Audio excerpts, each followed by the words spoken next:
새내기 대학생 여러분 반갑습니다. 그리고 환영합니다. 경기과학기술대학교 자동차과 입학을 다시 한번 축하드립니다. 2020년 1학기 자동차 세시 교과를 강의를 담당할 담당교수 정조진입니다. 이렇게 비대면으로 만나서 아주 잘생기고 멋진 여러 학생의 모습을 볼 수 없음에 크게 안타까움을 느낍니다. 조속히 코로나19의 확산 저지가 되어 대면 학습으로 인한 만남을 기대합니다.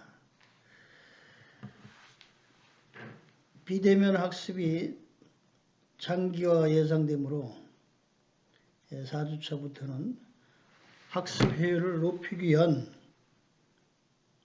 수단으로 PPT 자료에 학습 내용 설명을 보충한 수업 진행으로 당분간 진행이 될 것입니다. 여러분, 동력 전달 장치 중에서 전체 학습 내용은 크러치 장치에 대해서 했죠. 과제 제출한 결과를 보면은 거의 대다수 학생들이 만족할 정도로 학습 후 평가가 좋습니다. 대면 학습에서 다시 한번 기대가 충분히 될 것 같습니다.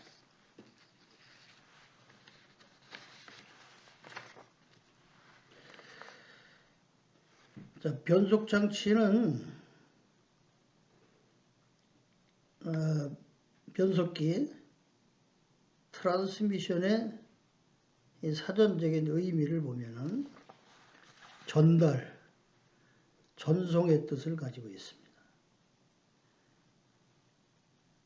엔진의 동력을 자동차의 주행 상태에 알맞도록 주행 속도와 회전력을 받고 구동바퀴에 전달하는 장치라고 보겠습니다. 그러면 사용되는 변속기의 종류를 한번 살펴보겠습니다. 수동 변속기, 운전자에 의해서 크러치와 변속 기어 조작이 이루어져서 주행 상태에 알맞도록 회전력과 속도를 받고 구동밖에 전달하는 방식이 되겠습니다. 대표적인 차종은 현대에서 생산하는 엑센트 디젤,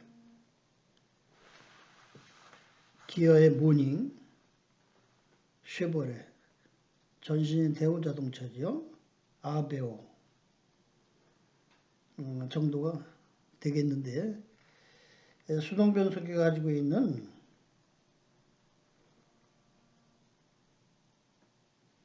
장점 중에 차와 소통이 잘 되고 또 운전에 재미가 있고 또 연비 측면에서 우수하고 가격이 저렴한 특성을 가지고 있습니다. 두 번째, AT라고 표시하는 자동 변속기는 크러치와 변속기의 작동이 자동차의 주행 속도나 수시로 변하는 부하의 상태에 따라서 자동으로 이루어지는 변속기가 되겠습니다. 시장 점유율이 한 80% 이상을 상회하는 이 자동 변속기는 여러분이 아는 바 편리하고 운전의 정숙함을 느낄 수 있으며, 따라서 날로 시장 점유율이 확대되고 있는 변속기이며, 그럼에도 불구하고 연비나 가격 면에서 단점을 가지고 있습니다. 또는 고장이 났을 때 정비 수가가 큰 것이 하나의 결점입니다. 자, 조금은 생소할 수 있겠지만 무단 변속기 CVT죠. 수동이나 자동 변속기는 유단으로 변속이 이루어졌죠. 근데 무단 변속기는 말 그대로 연속적으로 가변시키는 장치입니다. 다시 말해서 무단 변속으로 변속 시 발생하는 쇼크나 연비를 향상시키고 가속 성능을 우수하게 만드는 그런 장점을 가진 변속기인데 대표적인 차종은 마티즈, 모닝, 액센트, 레이, 소형 자동차를 비롯해서 옵티마나 QM6, K3 정도 무단 변속기를 장착한 대표하는 차종이 되겠습니다. 자, 끝으로 듀얼 클러치 변속기는 DCT라고 하는데 우리나라는 2011년도에 벨러스터 6단이 최초의 DCT의 자동차 모델이라고 봐집니다. 이는 듀얼이라는 의미는 쌍둥이라는 의미죠. 이 얘기는 클러치를 2개 가지고 있다는 얘기입니다. 다시 말해서 135 홀수단에 클러치 1개, 그 다음에 짝수단 246단에 클러치 1개를 가짐으로써 다음 변속을 할 때 좀 신속하게 함으로써 동력 손실도 적게 가져오고 또 연비도 향상시키고 특히 변속 시에 소프트한 부드러움을 느끼게 하는 그런 변속기로서 차세대의 변속기라고 생각할 수 있겠습니다.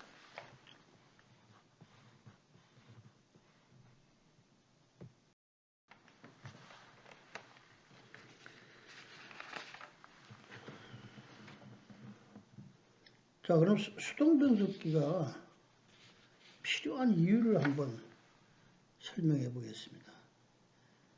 지금 양쪽에 2개의 그래프로 축 출력하고 축 토크의 관계를 나타내고 있습니다. 자, 왼쪽의 그래프는 축 출력은 회전 속도하고 축 토크와 비례해서 일정하지만 축 토크는 회전수가 빠를수록 축 토크는 크게 되어 있습니다. 자, 이는 엔진의 회전력은 회전 속도의 변화에 관계없이 일정하지만 그 출력은 회전 속도에 따라 크게 변화하는 그런 특징을 의미하고 있습니다. 자동차가 필요로 하는 구동력은 견인력이죠. 도로의 주행 상태, 주행하는 속도,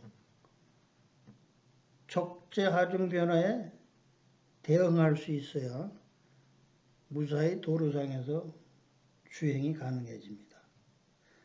다시 말해서 자동차가 구동이 되기 위해서는 엔진에서 발생한 힘이 회전력으로 바꿔줘야 합니다.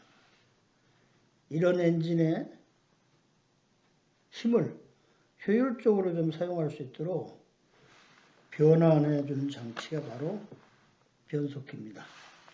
자, 그러면 이걸 요약해서 필요성을 3가지로 요약해 보겠습니다. 자동차가 필요로 하는 구동력을 얻기 위해서 이 구동력은 자동차를 미는 힘이 되겠는데요. 회전력을 증대시킴으로써 구동력이 증대된다. 회전력은 감속을 통해서 이루어지며 자동차의 회전 속도는 정속을 통해서 이루어집니다. 변속기 내부는 항상 동력을 전달하는 기호의 일수는 적고 동력의 전달을 받는 기호의 일수는 크게 기호 배열이 되어 있습니다. 이것은 감속을 통해서 구동력을 크게 하기 위한 그런 구조입니다. 따라서 자동차는 온로드나 그러니까 양질의 포장도로나 또는 오프로드, 비포장도로나 점착력이 필요한, 다시 말해서 구동력이 필요한 그런 오프로드를 수시로 주행해야 되기 때문에 오프로드를 주행할 때는 강력한 구동력이 요구되고 온로드를 주행할 때는 강력한 회전 속도가 필요하듯이 이에 적응할 수 있는 역할을 담당하는 것이 수동 변속기라고 보면 되겠습니다. 자, 두 번째, 엔진 시동 시 무부하 상태를 유지한다고 되어 있는데요. 자, 구체적으로 설명하면 엔진의 동력이 발생해서 구동바퀴까지 전달되기 위해서는 엔진의 시동 시에는 동력 전달 장치에 동력 전달이 되질 않아야 됩니다. 해서 엔진이 시동해서 공회전 상태를 유지했을 때 우리는 그것을 무부하 상태라고 하고 변속 레버의 위치는 N, 뉴트럴, 중립의 유지 상태라고 보면 되겠습니다. 그래서 항상 변속기 출력축에 동력이 전달되기 이전에는 엔진이 공회전 상태가 유지되어야 합니다. 다시 말해서 우리가 시동 시에 수동 변속기에서 클러치 페달을 밟고 시동하는 이유가 바로 그것입니다. 자, 마지막으로 자동차의 후진은 자연적으로 이루어지질 않습니다. 자, 변속기 내부에 보면 후진 기어가 설치되어 있는데요. 당시 변속 레버의 위치가 R, 리버스 위치에 있을 때 후진 기어를 일속 기어하고 취업을 시켜서 자동차는 후진하게 만드는 구조로 되어 있습니다.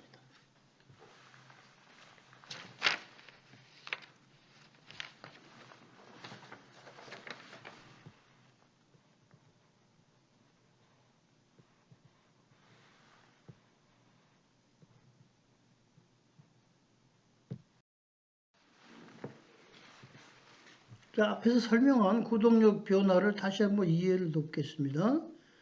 자, 발진시나 스타트할 때죠.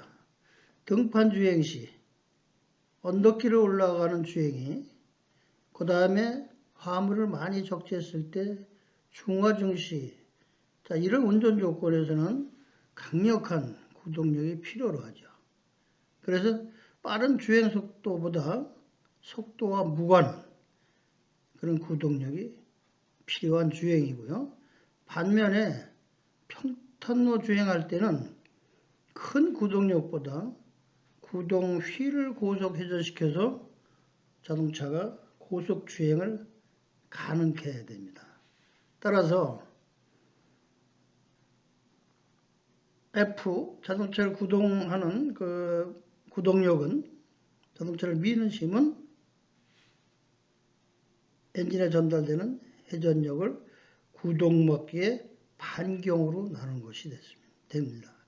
따라서 구동력은 토크에 비례하고 회전력에 구동바퀴의 반경에 반비례하게 되어 있습니다.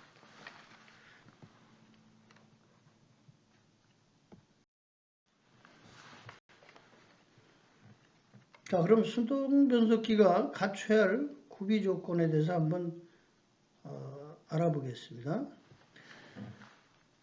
자, 우선 모든 변속기는 조작이 용이해야 되고 또는 빨라야 되고 또는 확실해야 되고 아주 정숙하게 작동되어야 합니다.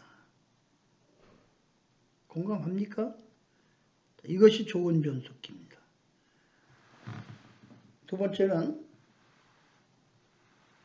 단계가 없이 연속적으로 변속이 이래야 되지.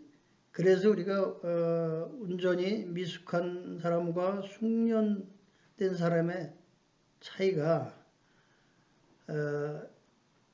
그렇지 조작에도 영향이 있지만 변속기의 구조가 단계 없는 연속 변속기로 이루어질 수 있게 되어 있기 때문에 가능합니다. 자, 마지막으로 전달 효율이 좋아야 합니다. 그 얘기는 엔진의 동력이 변속기에 전달되는 동안에 로스가 효율의 그 손실이 없어야 된다는 거죠. 자, 구비 조건에 대해서 이제 알아봤는데 다음에는 변속기의 분류를 한번 해보겠습니다. 자, 크게 수동 변속기는 점진 기어식과 선택 기어식으로 이렇게 대별합니다. 자, 점진 기어식은 지금 사용하지 않는 사장된 모델이지만 특징은 운전 중에 일속에서 탑기어라, 탑기어에서 또는 일속으로 변속이 불가능한 형식이기 때문에 지금은 사용을 안 하고 있습니다. 자, 지금 사용하고 있는 선택 기어식인데 수동 변속기는 자, 그 중에 섭동 기어식, 상시, 동기 물림식으로 세 종류가 있습니다. 자, 섭동 기어식은 변속기에는 오른쪽에 보듯이 주축과 부축으로 이렇게 구성이 되어 있습니다. 그래서 주축의 기어가 슬라이딩해서 부축 기어와 물려서 동력을 전달하는 구조죠. 근데 이 섭동 기어식에서는 변속 조작 거리가 멀기 때문에 가속 성능이 굉장히 떨어져요. 또는 기어가 파손될 우려가 있기 때문에 역시 사용하지 않고 있습니다. 자, 상시 물림식은 주축이나 부축 기어가 상시 항상 물려서 작동해 가지고 동력이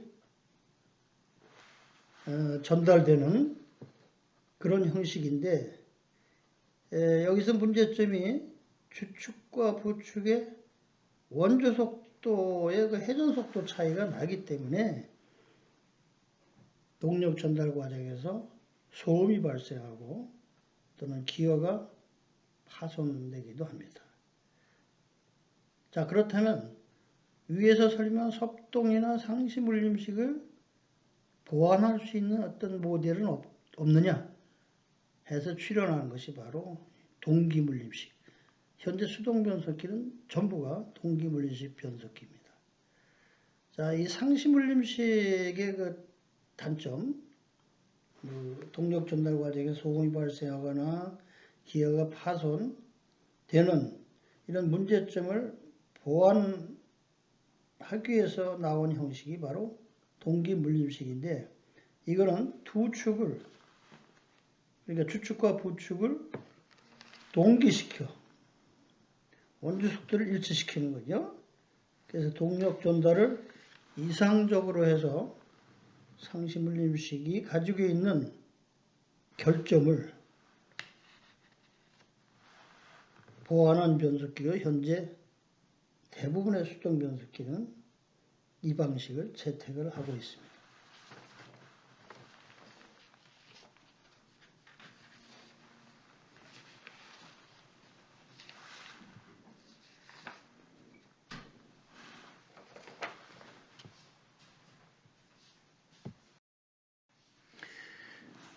자, 그럼 동기물림식 변속장치에서 수업하겠습니다. 아까 얘기한 상시물림 변속기를 개선한 상시 물림 변속기의 그 결점을 보완한 그런 모델이라고 얘기를 했죠.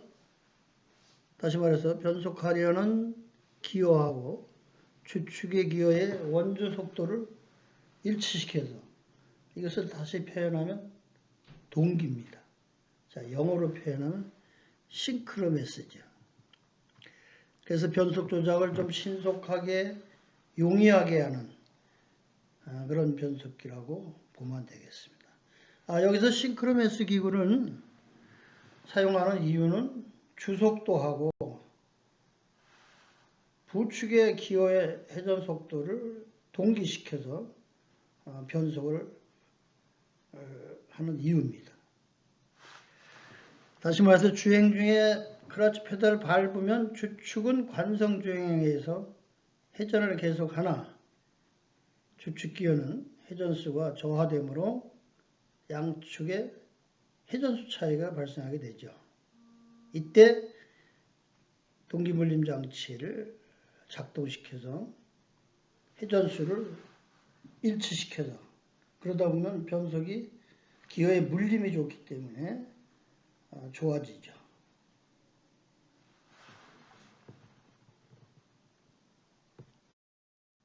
자, 다음 구절 한번 볼게요. 자, 우리 PPT 자료의 그 동영상자를 보면은 싱크로메스 기구의 그 조합을 볼 수 있습니다. 다시 말해서 싱크로라이저 허브, 싱크로라이저 슬리브, 싱크로라이저 키, 싱크로라이저 스프링, 싱크로라이저 링, 이 5개 요소로 구성되어 있는 것이 바로 싱크로메스 기구입니다. 자, 그 중에 종류를 보면은 일정 부하형하고 관성 고정형으로 나누는데, 자, 지금 사용하는 것은 관성 고정형이 유리하게 사용됩니다. 이거는 일정 부하형에 비교해서 동기되어야만 변속이 이루어지는 그런 형식으로 기어의 주속도 차이에 따라 콘크러치라는 것을 설치해서 여기에 발생하는 마찰 토크를 이용한 형식이 되겠습니다.